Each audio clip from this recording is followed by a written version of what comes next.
Golair, and welcome to the Loaf of Bread GAA podcast, slicing into the GAA of the past, the present, and the future.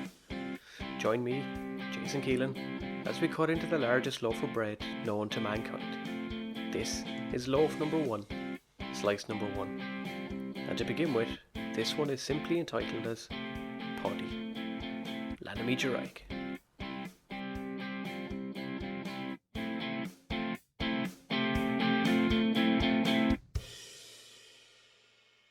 And when the battle's fiercest and the fortunes ebb and flow, we're still alive, we can survive, we will never let go. For the spirit of our fathers and of stories yet untold will lead us on to victory in the kingdoms green and gold. When you arrive to the scenic Gaeltacht village of Ceann Trá and its 450 or so residents along the R559 from Dingle, you're greeted with great history in so many ways, among them the beehive house of Kilvick or the beauty of Rahanan Castle. In 1939, the U-35 German submarine, part of Hitler's Kriegsmarine, dropped off 28 sailors it had rescued from the sinking Diamantis ship. Ironically, Captain Werner Lott was punished on his return to Germany for his actions. But in many ways it could be argued that no German ships or Greek soldiers can outdo the fame associated with another local hero, Páidí O'Shea. From a rural house in Ardwater came a man who adorned 8 All-Ireland medals, but during the decades of the 1970s and 80s, having a mass of medals adorn the mantelpiece in Kerry households was not all that unusual. The Kerry teams of the 70s and 80s are considered to be among the greatest of all time. The current Dublin 6 in a row and going men's team, the 4 in a row women's team, Cork Camogie and women's football teams of the 2000s. These are perhaps the closest rivals to that acclaim. Those who were lucky to have witnessed the Kerry team firsthand will say there was something special about the men who took to the field in those days, led by Waterville native Mick O'Dwyer, regarded by many as the greatest manager of all time. The green and gold of Kerry was symbolic with success, and there, wearing the number 5, was Páidí. Páidí was born in 1955. His mother Beatrice was a proud Sligo native who met his father Tommy while in London. Páidí often proclaimed his fondness for the Sligo footballer, Micheál Cairns, an all-star in 1971, and a man who represented Sligo for 18 seasons. His brothers Micheál and Tom were born in London before the family moved back to Kerry, where Páidí was born. He was named after Kerry legend and forward Páidí Sheehy. Sheehy played for John Mitchell's GAA just outside of Tralee, in the area of Boherbee. His own father John Joe, as well as being a 4-time All-Ireland winner, was a leader of the Boherbee IRA group during the Civil War. Stories of how this wanted man would turn up to games with his gear under his clothes, play, and then disappear again are widely circulated. Páidí would attend Kilvick National School locally. Life in secondary school wasn't entirely his favourite time, as his mind was focused elsewhere. As a second year in St Brendan's, Killarney, Páidí was selected on the senior schools team. They made it to the final of the famous O'Sullivan Colleges Cup in 1971 against St Michael's of Listowel, winning by a single point. Ironically, Páidí would complete his Leaving Cert year in St Michael's and helped them reverse the trend by beating his old school in the final in 1974. In his early secondary school days, Páidí also found his place on the senior team of An Gaeltacht at the tender age of 14. Age was of no concern to Páidí, and a year later he would take the honour of being a West Kerry Senior Football Championship winner. After school life, Páidí went on to join the Gardaí and trained in Templemore. While stationed in Limerick, he played rugby for Young Munster for a year, while continuing his drive for success with Kerry. Of course, the stories around his time in An Garda Síochána are fairly well known, such as taking a nap in the squad car in a field only to be awoken by the superintendent. After persuasion from his brother Tom, Páidí took on the lease of Cruger's Pub in Dunquin on the Dingle Peninsula, a village famous nowadays for some of the scenes from Ron Howard's Far and Away movie in 1992, or the burial place of the famous Peg Sayers, or perhaps Instagram photos of sheep or cars on Dunquin Pier getting stuck. Either way, this is where the character of Páidí was built for a time. Maurice Kruger Kavanagh was the owner, but got the nickname in primary school for his support of President Paulus Kruger during the Boer War. Kavanagh would become a publicist for MGM Films in the USA before returning to Ireland to open the famous pub. Before Páidí's arrival, it boasted, among its regulars, one Brendan Behan. Being a Gaeltacht native, Páidí's ability to talk the talk with the locals proved very useful. He adopted some of the skills of being a publican, which would help in later life. In 1974, Páidí would go on to make his debut for the Kerry senior team against Galway in the league. He had made his way through the ranks of minor and under-21 with some success, but nothing compared to what was to come. During that league campaign, they finished top of Division 1 Group A ahead of Roscommon and Offaly. They defeated Group B runners-up Tyrone to advance to the final against Roscommon, a team which included the likes of Donald Shine, John Kelly and Dermot Early, himself an All-Star that year. Kerry won by 6 points in the replay, and 19-year-old Páidí had his first senior medal. In that same year, it was almost inevitable that Páidí would find his place in the championship team. He was training hard, constantly pacing the tracks around Mount Eagle, often known to put in up to 20 kilometres at a time before going to senior county training. Waterford would be the opponents in the Munster semi-final that year. 4 of the back 7 would be donned with the name Páidí or Pád. Goalkeeper Páidí O'Mahony of Spa, full-back Pád O'Donoghue of Ballylongford, Páidí Lynch of Beaufort, and Páidí himself. Páidí's teammates John Long of midfield and Seamus McAdult at full forward helped the Kingdom to a rout, 7-16 to 8 points. Seamus grabbed 2-3 himself. Mike Sheehy also grabbed the same, while fellow corner forward John Egan of Sneem rattled the net twice. Páidí was replaced during the game by Fanu clubman Jimmy Deanihan. It would be the first of 53 championship appearances for Páidí, all at either left wing back or corner back, bar 3 games in the 1977 championship where he was at midfield. In fact, his first game in 77 against Tipperary saw him kick 3 points, his highest tally in any senior championship game. He had previously kicked 1-3 in a 1972 minor championship game while playing at centre forward. In 1973, he kicked 4 points in the drawn minor game and 3 in the replay. All of this against Tipperary. Safe to say he had a fondness for knocking them over against him. In 1975, Páidí started at left cornerback against you-know-who in the Munster Championship. The Kerry team of the time included the likes of Dennis Moran, better known as Ogie, Tim Kennelly, Pat Spillane and Brendan Lynch.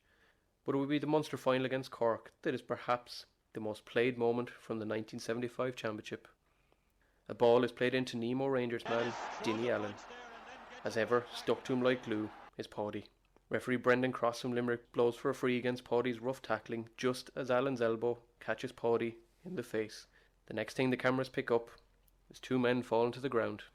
Allen is laid out by a left hook from Páidí to the upper side of the head. Then the referee slips on the turf, coming in to survey the situation. In today's world, Páidí would be looking at 5 years in Alcatraz, a hefty fine, and probably some sort of forced social media apology to say how he had let down his family, his friends, his jersey, his cat, his dog, the parish, the universe. Surely he gets the line at least. But no. Cross takes the 2 men. They shake hands, wanted or otherwise, holding the grip just enough as they trot off to let each other know they haven't forgotten. And away the game went. Kerry ran out easy winners. Páidí supposedly said to Allen later in the game, "If I'm going off, you'll be coming off with me." Humour didn't leave his side, even with the jersey on. Kerry took down the rebel champions and were on to a semi-final. Kerry would go on to beat Páidí's mother's county, Sligo, in an All-Ireland semi-final. Only a few points ahead in the second half, Kerry and John Egan stepped up a gear. Sligo, led by 1974 All-Star Barnes Murphy, had missed a penalty and some easy frees earlier on. Then Egan struck, not once but twice, and assisted Spillane for the other. The final against Dublin that September showed the attacking skill set this team had. The game also saw a unique bit of history in the Hill's 16 umpires, Tipperary men from Banshee, Seamus and his father Eddie McCarthy, the first father-son umpire GAA team in an All-Ireland final. 5 of Kerry's 6 starting forwards scored. Ger O'Driscoll replaced the man who didn't, Mickey O'Sullivan, and then went on to get himself a goal. Kerry were champions by 2-12 to 11 points. Páidí had lined out in his first All-Ireland final in the youngest Kerry starting 15 in history. Right half forward Brendan Lynch was the senior member of the panel, aged 25. Sam was going back to the Kingdom. Mick O'Dwyer, known to be the fiercest competitor and hardline coach himself, had upset the odds, and the Kerry team, often underrated by many, had proven their worth. Páidí himself even said, We were just 15 bachelors from Kerry up for the day. Nobody gave us a chance. Unfortunately for O'Shea and Kerry, they couldn't repeat the feat in 76. A replay was needed to keep Cork at bay in Munster, but the troops had 16 points to spare against Derry in the semi-final. Dublin defeated Galway by a single goal in the other semi. But Dublin took the goals of their own in the final and kept the Kerry forwards to a mere 10 points. Brian Mullins, John McCarthy, father of the great James, and soon-to-be Footballer of the Year, Jimmy Keaveney, got the goals. Páidí suffered both the ecstasy and the agony of All-Ireland finals in just 2 seasons. O'Dwyer made changes in 77. O'Shea went to midfield alongside Carsiveen's Jack O'Shea. Ogie moved back to the 5 slot. The result stayed the same. Tipperary and Cork were both easily seen off. However, the semi-final once again saw the Dublin rivalry reignited. But once again, Keaveney and co had their number, winning by 5. Jimmy Keaveney, a goal! Keaveney scored 2-8 all by himself. But 78 was different. The hunger was greater. The experience of defeat stood to the Kerrymen. Once again, Dublin stood in their way in Croke Park. The game is perhaps best known and remembered for the famous Mikey Sheehy lob on poor Paddy Cullen in the Dublin goals. Kerry trounced Dublin 5-11 to 9 points. Páidí had his second medal. Kerry would repeat the dose again in 79 with Kennelly as captain. Páidí would finish the game in the dressing room, having been sent to the line by Armagh ref Hugh Duggan in the second half. Years later, Duggan himself insisted that despite the backlash to sending off somebody in an All-Ireland final, it was the right call. Duggan even said at the time referees were showing clips of 16 different occasions that they should have sent players off in the final but didn't. Duggan even made the joke, Páidí O'Shea was in 12 of those 16. Now that O'Dwyer had established the kingdom as the men to beat, he pushed on even further. Tougher training sessions pushed O'Shea and others to reach peak physical fitness and to have that never say die attitude. O'Shea would go on to lift Sam again in 80 and 81, defeating Roscommon and Offaly respectively. The 4 in a row was on. Offaly awaited them. With time running out and Kerry ahead, a lofted ball went in. Anniscall man Tom Doyle, not the only famous Tom from the area if Mr. Crean has his say, lost himself under the high ball. Road clubman Seamus Darby stood behind him. With his only touch of the game having come on as a sub, Darby struck the ball to the net over Charlie Nelligan's head. O'Shea and his team looked on in disbelief. Moments later the whistle went and the dream was over. In 1984, Páidí married Moira, a moonshore from Dingle. Together they went on to raise their 3 children, Siún, Nasa, August Pádraig. Locally, O'Shea, not yet 30, was player-manager of a victorious West Kerry team which won the Kerry Championship. Kerry and O'Shea would go on to do the double again in 84 and 85. Páidí was captain in 85, the first winning West Kerry captain since 1946.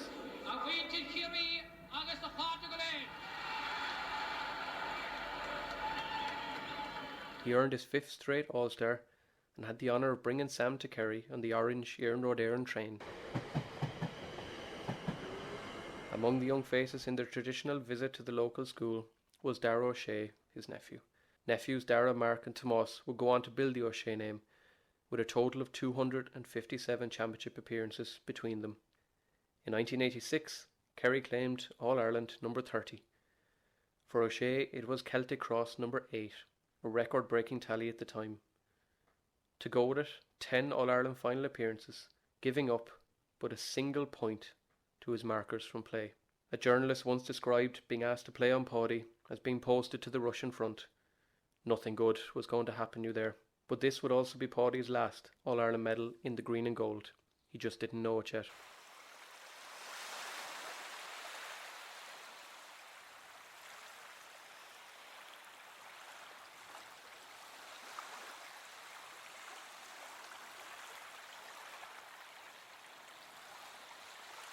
Despite 10 points by Maurice Fitzgerald in his first Munster final, defeat to Cork in 1988 by a single point spelled the end for O'Shea.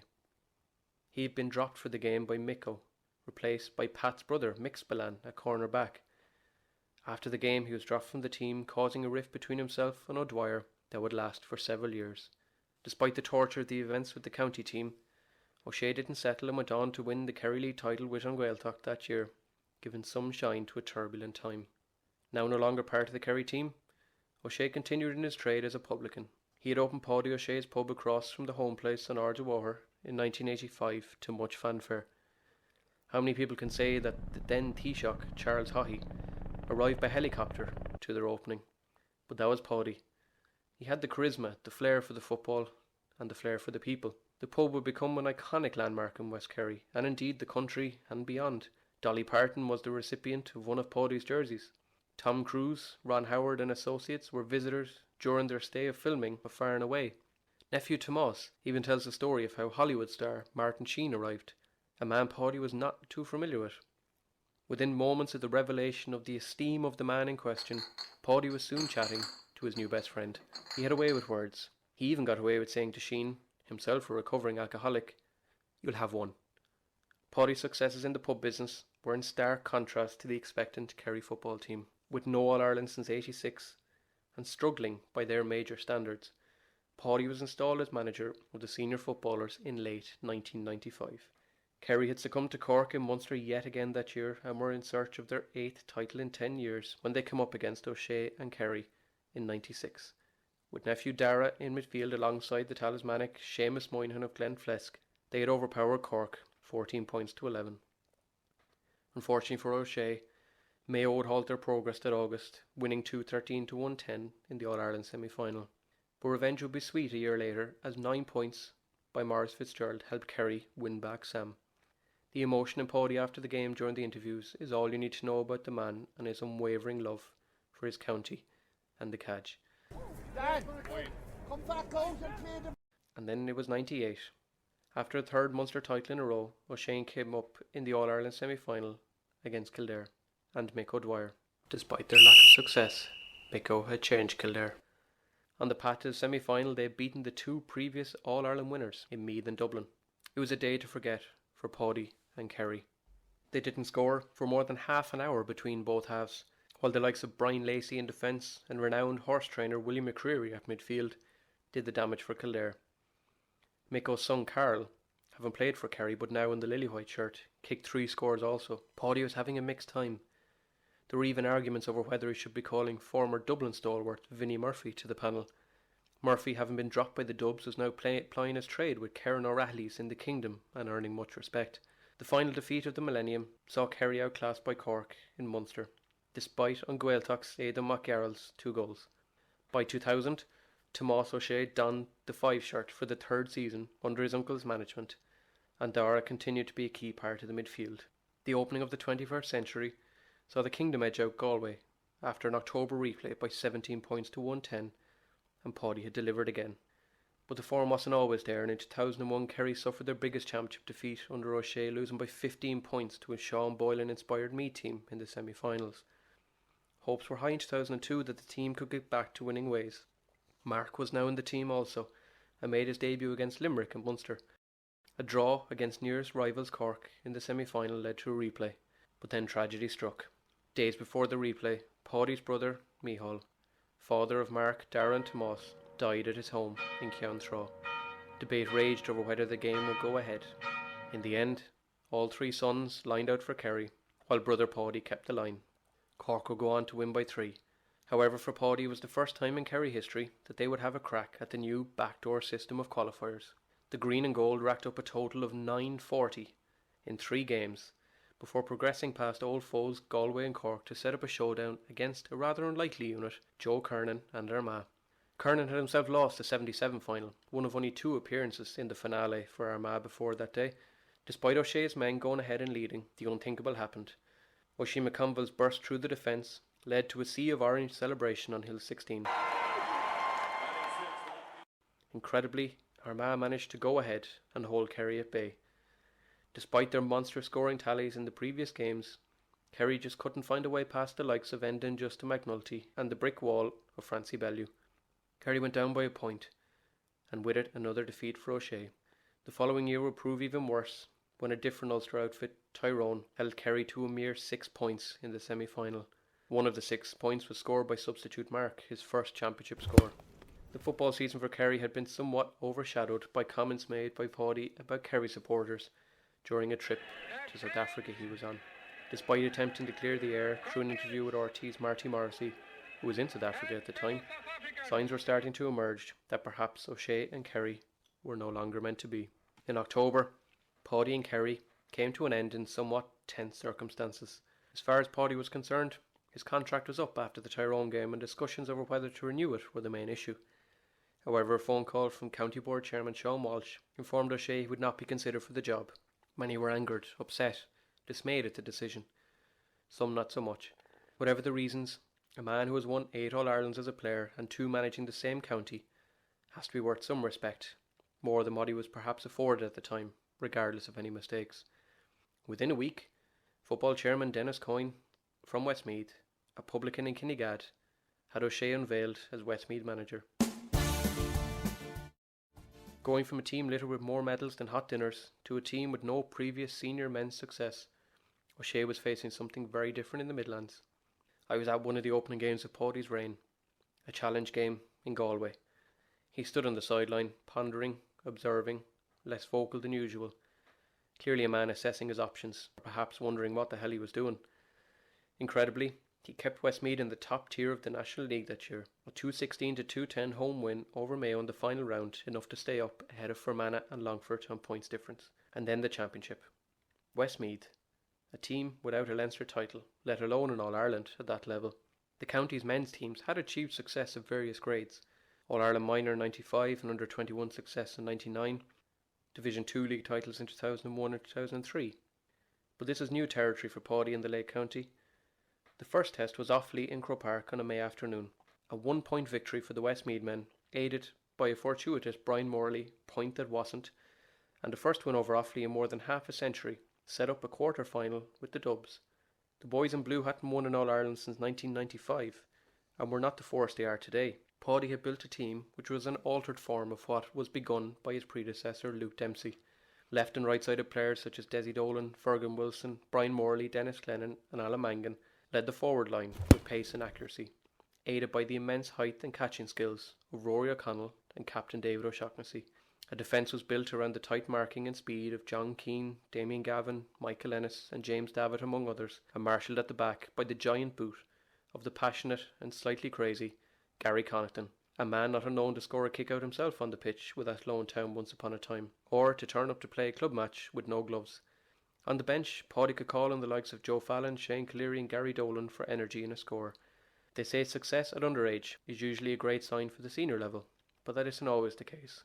Under Páidí, Westmeath entered Croke Park with nothing to fear. Sherlock, Brogan, Cullen, just some of the names in the Dublin team that had become household names in the GAA, who were also looking for their own success. Páidí's assistant Tomás O'Flaherty, himself a native of Gaeltacht, had also tasted success, winning the All-Ireland club title with Dublin side Kilmacud Crokes. But Páidí had ingrained a mentality into the team. Desi Dolan remarked that on the bus after a league game in which they were hammered by Tyrone, Páidí took issue with their jovial nature, insisting they should be ashamed.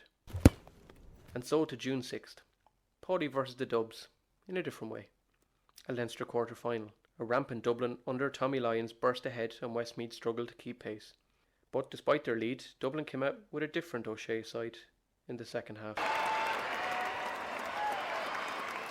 4 points in Westmeath started the half. As time went on, the scores were never far apart.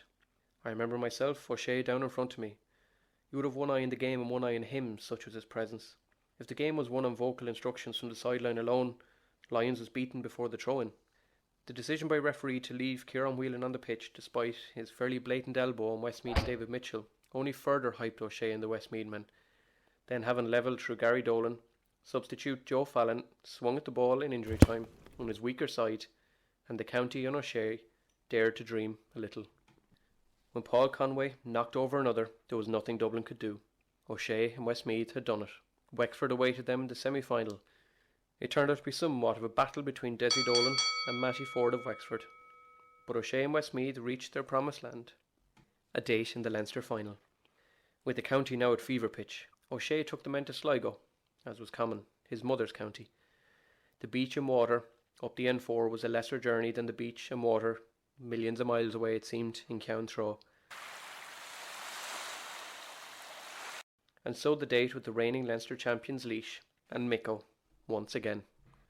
That July afternoon, a slightly scared Westmeath team trailed only to take the lead late on. However, another Conway, Chris, equalised for Laois to force a replay. We all went home that day unsure how to feel. Another go at it, another chance for Páidí and Mick to go again. Another day in Croke Park. Geez, we could get used to these.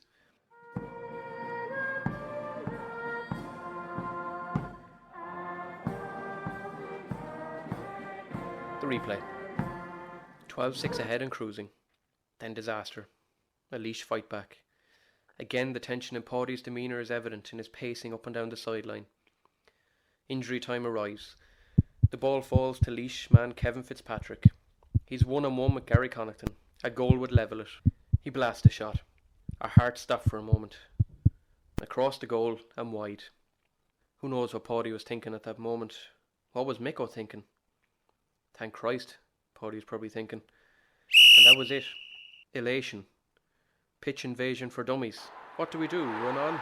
What if the stewards stop us? Affect the stewards. There's a million people going on. And so off we went. The greatest day in our county's senior history had come. I was home before the bus that night. My house was a terraced house on the main street of Mullingar at the time, next to a car garage and across the road from the famous Millie Welch's petrol station. As the bus came down the Dublin Bridge, it pulled in along the footpath at the house. I may have been 17 years old, but I was like a 6-year-old in a sweet shop. This was the stuff of dreams. There it was in the bus window, the Delaney Cup. And there he was, Páidí. I'd met him already in the town several times, and seen him a few times at training at grounds nearby, but this was different. He was Páidí, the champion of our county. He was God. That night was something we could only have imagined. For many, including Páidí, winning a provincial title is somewhat of a given. For us, this was our Everest, and he and Tomas were our Hillary and Tenzing. Páidí's campaign would end at the hands of Derry in the quarter-final, but the seed of victory had been sown in the county. For us, he brought hope and enthusiasm. Unfortunately for Páidí, the opening defeat to Kildare in Croke Park was the beginning of the end the next season. In the front rows that day, you just got the feeling it wasn't to be our day. A victory over Tipperary in Semple Stadium was followed by a trip for us to County Clare. Sadly, it would be the last time we would see Páidí in the maroon and white. Defeat to the banner spelled the end of his time in charge. In fact, in 2007, Páidí took what was to be his final job at the home of the Claremen. His last outing as a manager was a defeat in the Tommy Murphy Cup semi-final to Antrim.